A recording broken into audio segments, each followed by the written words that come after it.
തലസ്ഥാന നഗരമായ ഡൽഹി രാഷ്ട്രീയ ചൂടിൽ ചുട്ടുപൊള്ളുകയാണ്. ആം ആദ്മി പാർട്ടിയുടെ തൊട്ടടുത്ത നീക്കം എന്തായിരിക്കുമെന്നുള്ള സസ്പെൻസ് ആണ് അതിൽ ഏറ്റവും പ്രധാനം.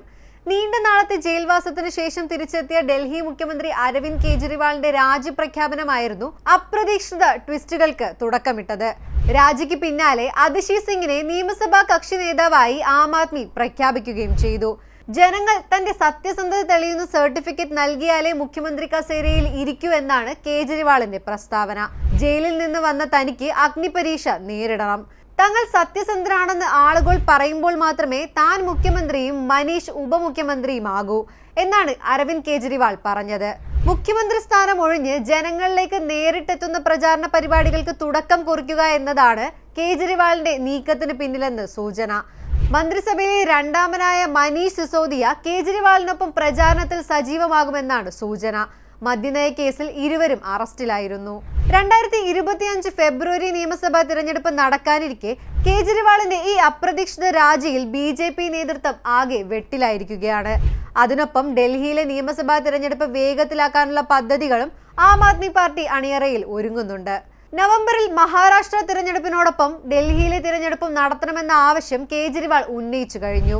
ജയിൽ മോചിതനായ ആം ആദ്മി പാർട്ടി നേതാക്കൾ വർദ്ധിച്ച ആത്മവിശ്വാസത്തോടെയാണ് രാഷ്ട്രീയ ഗോതയിലേക്ക് തിരിച്ചെത്തിയിരിക്കുന്നത്. എന്നാൽ കേജ്രിവാളിന്റെ രാജി പ്രഖ്യാപനത്തെ നാടകമെന്നും PR സ്റ്റണ്ടുമെന്നുമൊക്കെയാണ് BJP വിശേഷിപ്പിക്കുന്നത്. കേജ്രിവാളിന്റെ പ്രസ്താവനകൾ പൊള്ളത്തരം നിറഞ്ഞതാണെന്നും BJP പരിഹസിച്ചു. സുപ്രീം കോടതിയിൽ നിന്നുള്ള പരോക്ഷ സമ്മർദ്ദത്തിന്റെ ഫലമാണ് രാജിയെന്നും BJP വിമർശിച്ചു.